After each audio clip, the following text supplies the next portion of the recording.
Keir Starmer has delivered his keynote speech to conference, and the message from the Prime Minister is clear.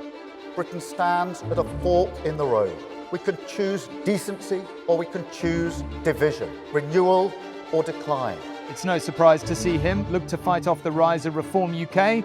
When was the last time that you heard Nigel Farage say anything positive about Britain's future? He can't. He doesn't like Britain. But the PM's leadership has been also challenged publicly in recent days by Andy Burnham. The thing that I'm doing is putting forward ideas that in any scenario, whoever is the leader, I think Labour needs to take on board. So with rivals inside and outside the party, can this new vision of Starmerism help save him? He is, according to a poll today, the least popular Prime Minister since surveys were first started. And why is the challenge for Labour much more than just rebooting his own flagging reputation? I didn't come out of that speech feeling this was a man with a vision to get the economy growing again.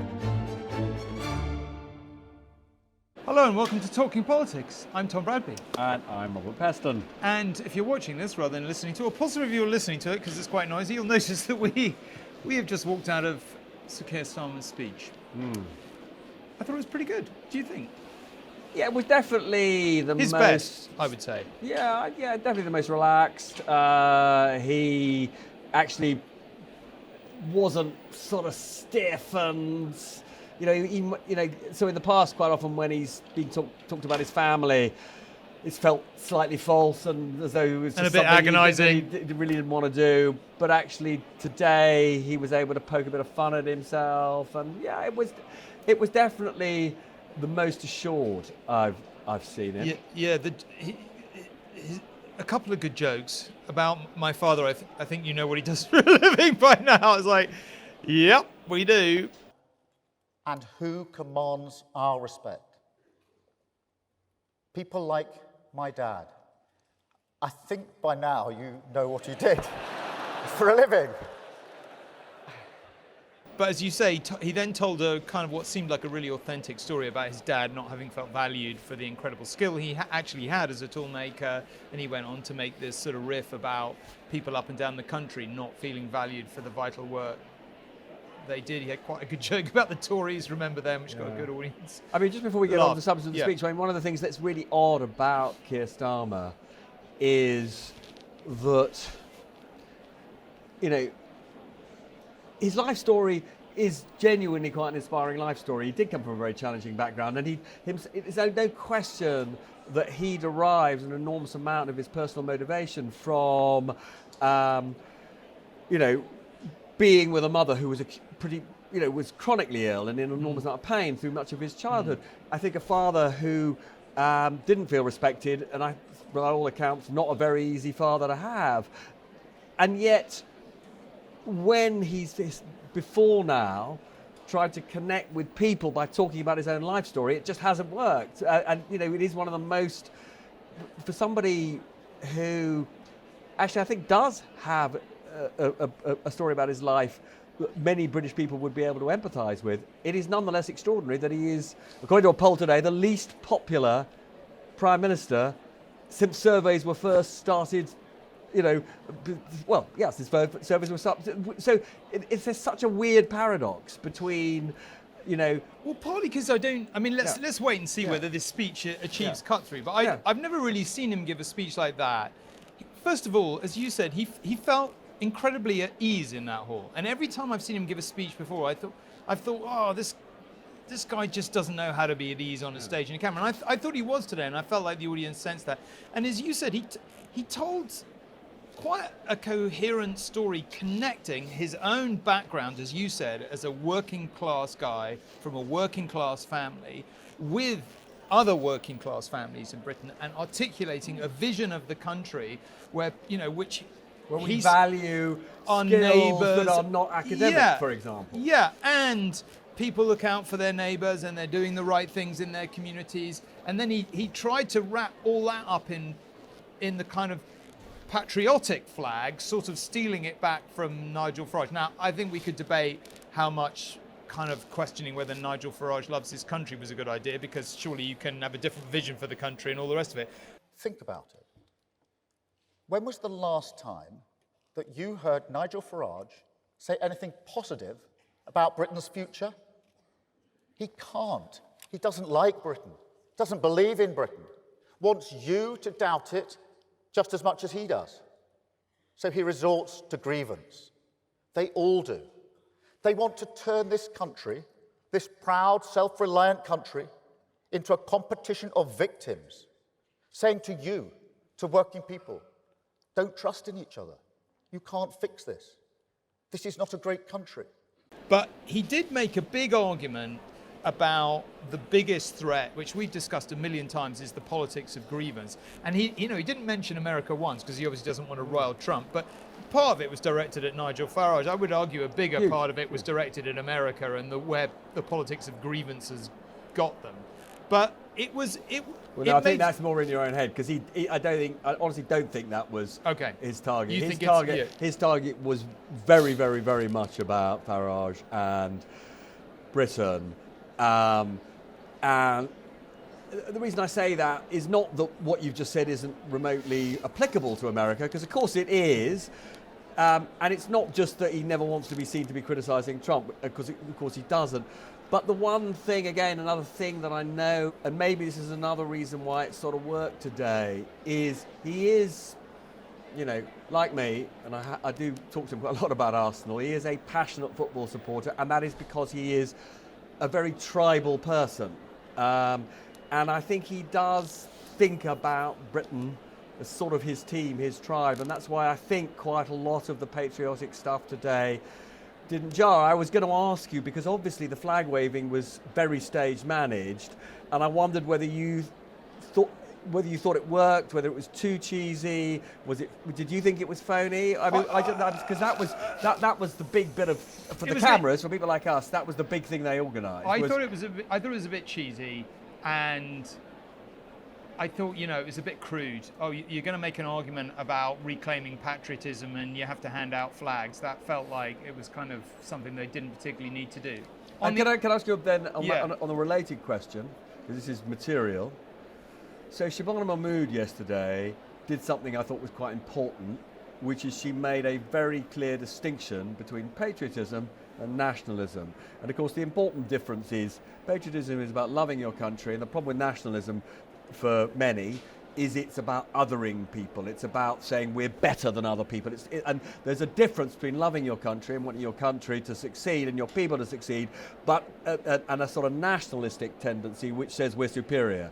And he didn't make that as explicit as she did. But I think the politics of grievance follows on naturally from her making that argument, and he did make quite an effective argument about what he thought love of country was, and he made that point about communities, working class communities in particular, people looking out for each other, as I said just now, and he wrapped that all up in his vision of a country, a positive vision of the country, as he would put it, as he did put it, rather than the negative, the country's gone to the dogs, da-da-da-da-da, which is what he says his opponents did. And I did think that was quite effective. The one thing I did feel about... just on that, because, lots to unpick. I mean, I said this to I pointed this out to one of his very, very closest advisors immediately after the speech. Yeah, he made a really big point of saying we're not broken, but it really wasn't very long ago that's all you heard from Labour politicians, that Britain was broken. And, I wonder outside here, won't they remember that all through the election they said the Tories broke Britain? I suppose part of the reason why I was they probably will. So how compelling is that against that backdrop? Well, I think a lot's changed since the Tories were booted out of power. A year has felt like a very long time in politics. I think the politics of grievance just all over the world, certainly all over Europe and America, has accelerated. As you say, it's probably in my own head, the comparison with America, but we're seeing what the politics of grievance is doing in America. It's tearing the country apart in a really, really dangerous way. And, you can debate who's more to blame for that, but you can't go to America and argue that America's in a good place. It's in a dire place. And he was trying to make a different argument here about what binds us together, and we can debate how good it was. That's the first time I've ever seen him give a speech where I thought, well, this is not a bad speech, as speeches go. I've never felt that before. So I think that's a big change for him. Yeah. I felt like there was a genuine enthusiasm in the hall that wasn't fake. I mean, maybe the flags, might have been a bit of overdoing it. But I felt like, I felt if Andy Burnham, I know Andy Burnham had left, but I think he must be feeling a bit of a fool. And I did think that, I'm not saying that was a leadership challenge, but I thought, what are you doing? I mean, like, the one thing we can probably all agree the country doesn't want right now is another leadership election. We had 700 of those in the last administration. We want a government, surely, that's just going to get on and solve stuff and just do it for a bit. So I kind of thought, okay, he's got to get through the budget now. And, we should talk maybe a bit later about what we were discussing on. You picked up really sharply on the interview I did with Darren Jones on News at 10 last night about whether there is actually a big division between Number 10 and the Treasury about whether they're going to break some of these manifesto promises and on tax. Yeah, on taxes. But I guess my final thought on that was, I thought Starmer made an argument today, and if he were to come out and make another argument about why come budget time we're going to have to accept this pain, there is a slightly bigger chance than there was before his speech that we might accept it, is what I thought. Not to say we would, but I felt like he had something from here that he could build on. So I'm not sure I understand what you mean. He made a vision for Britain about sacrifice, about people looking out for each other. I see. You're saying people will be less cross about tax rises. Well, and about what Labour spending in different ways, in different departments, was going to mean for ordinary working Britain. So I'm going to push back a bit on that. But I'm going to just do it after I make sort of actually just one other little bit of an observation. Completely get why attacking the politics of grievance is good in terms of bringing this party together, provides a cause that can, energise not just him but all his activists. Farage as the racist enemy, which he, repeated several times, is something that they can all rally round. But people feel aggrieved for a reason, right? It's the point is grievance is not some sort of an invented. The grievances aren't invented. Living standards for people, as he conceded, have stagnated since the financial crisis. He talked about this voter that he went to see, a lady who was very worried that when she saw the antisocial behaviour of, I think they were, I can't remember the nationality, but they were Eastern Europeans of some sort, when they were behaving antisocially in her road, she felt she couldn't complain about them because she didn't want to be accused of being a racist. So there are, he was explicit about so many of the grievances, but the big one is stagnating living standards over an enormously long time. We've got a budget coming where taxes will go up, and whatever taxes go up, right, it's 30 billion taken out of the economy, that will be another dampener on growth and living standards. So it was a sort of, the missing bit is almost the heart of it, which is you cannot fix these problems if you haven't got the money, right? No. And he did not answer the question. When I talked to his colleagues, wrote a bit about this in a blog today, they say he is massively signed up to the Ezra Klein view of things, which is you can achieve nothing unless you get the growth rate up, unless there is what Klein calls a politics of abundance. Well, it's a great idea, but it works in America where you have an incredibly powerful, hugely productive economy. It's a bit harder in Europe, where all of Europe has been stagnating for so long. And I didn't come out of that speech feeling this was a man with a vision to get the economy growing again. No, but I don't think that's what he was intending to do. I think you have to, a couple of things on that. The first thing I would say is that the whole thing, and I haven't been to party conference for a few, obviously I came every year for many, many years, and I haven't been for a couple of years. It struck me as quite Blairite, actually.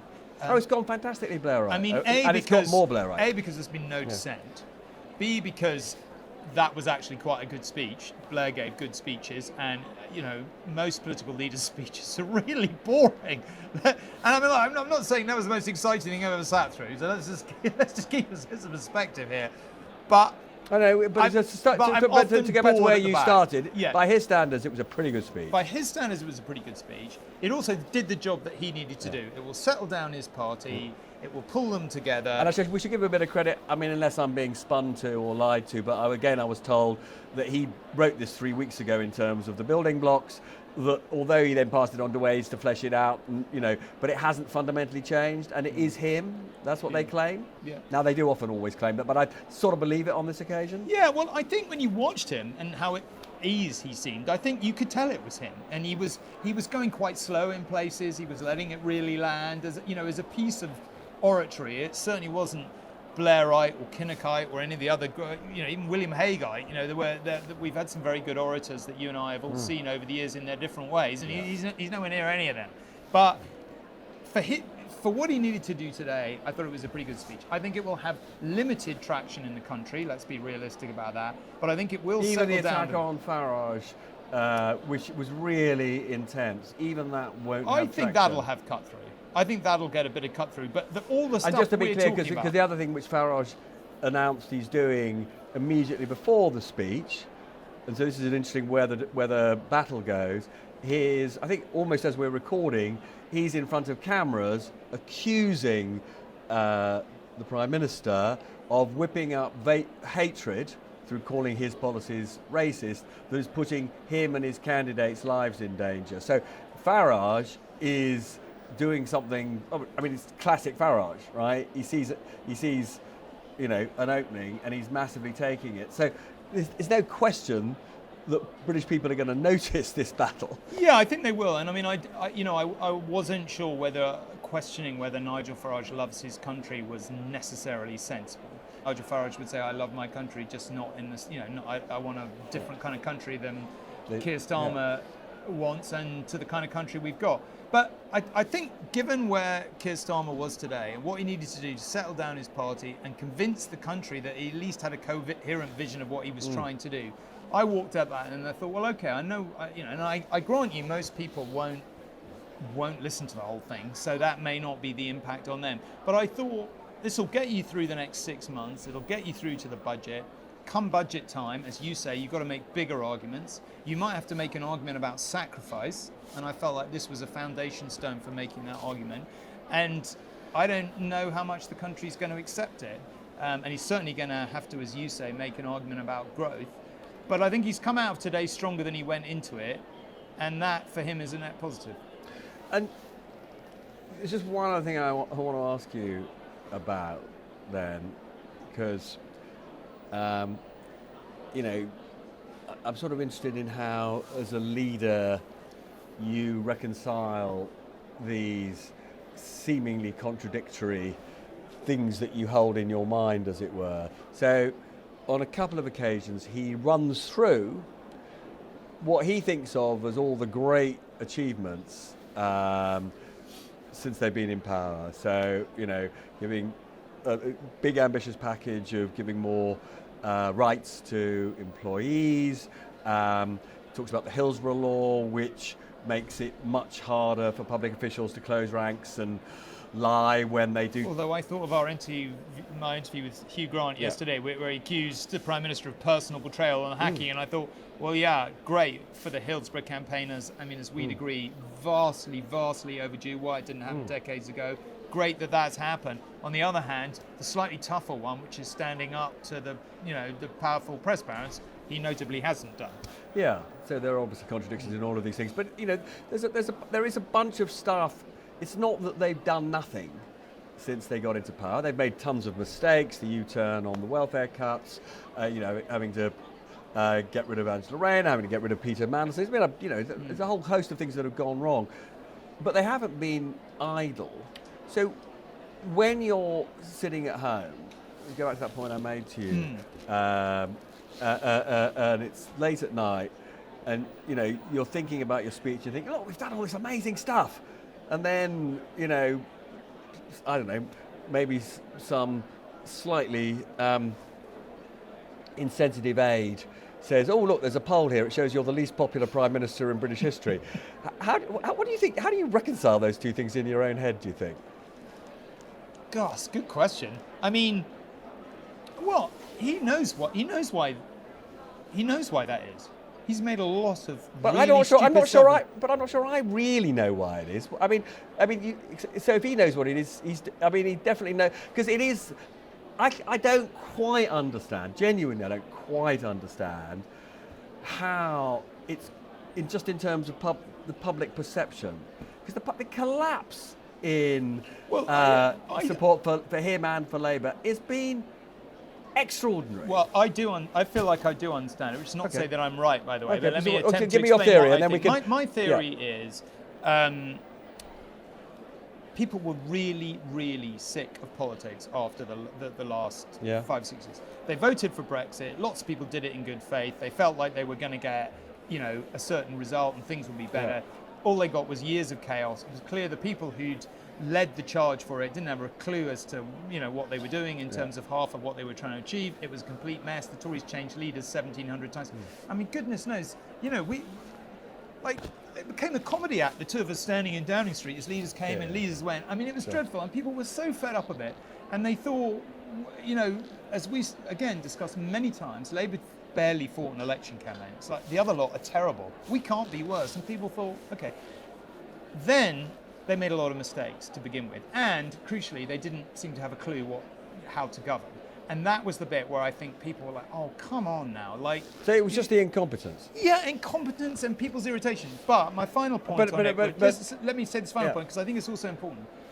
I'm yet to be convinced that people's disillusionment with this government is terminal, or that their flirtation with Reform and Farage is meaningful. By which I mean, we're still early on. If Starmer, between now and budget day, and I don't think this speech was a bad start, can settle people down, and he can start to convince people that he is delivering things, and yes, there are sacrifices, but he is delivering things, then it's possible that as we get closer to the election, we'll think, oh, okay, maybe you're not so bad after all. Now, that isn't where you'd want to be after a year with a huge majority, and I think just making lots of mistakes, caused a lot of people who were already very pissed off to be disillusioned, but I don't think it's beyond recovery for the Labour Party, analytically. No, you're probably right. I mean, I suppose, the one thing you haven't referred to, which takes us back into the hall we've just been in and to the speech, and it does seem to me that this is sort of the big risk of everything he's done today, is as I said to you, I am surprised that the collapse in his and their rating has been quite as extraordinarily sharp as it's been. But a big driver, there's no question, is that very large numbers of British people are very worried about immigration. Yeah, for sure. And don't have confidence in this government's approach to it. And I think the big risk of how he has framed the purpose of Labour today, which is basically, he's described the Tories as an irrelevance. He said the Tories remember them, I think to completely define your purpose as the destruction of Farage and Reform is simply to reinforce all the time the salience, the importance of the immigration issue, which they will struggle with, right? So, they have put their eggs, into largely one basket. And I'm not. Baskets. Sorry? 2 baskets. Well, yeah. The economy and immigration. But that's because they know, I think, to go back to the further point about why their poll rating fell off so quickly. I would argue, and I'm sure you would agree, that one of the things that changed over the last year is that people have reached their limit with the whole small boats cry. People are like, right, enough now. We just want to feel the government controls our own borders. And, the same limit was reached in America, which is, after all, the biggest reason why Trump won again. And has done some extraordinarily draconian things when it comes to immigration, which is a million miles from where this government would want to be. Possibly. But Paul Brand had a great exclusive, was it last week, where he got on one of the deportation flights of people who, Romanians, who were here legally, had been convicted of crimes and were being deported back. Now, if I was, the comms director of the government, I think I would almost go Trumpian communication strategy and like doing that every single day, be giving a press conference every other day to say, right, we're doing this, these are the problems, we're trying to overcome them. They've got to convince people over the next year that they've got a handle on that problem, and they've got to convince people they've got a plan to make the economy better. If they do those two things, I think they could easily win the next election. If they don't, they won't. It's kind of that simple. And today was just about a bit of a sticking plaster to get him through, to give himself a chance of winning those arguments, which will be won in action, I think, not words. All right, I'm going to use your favourite phrase now. To be continued.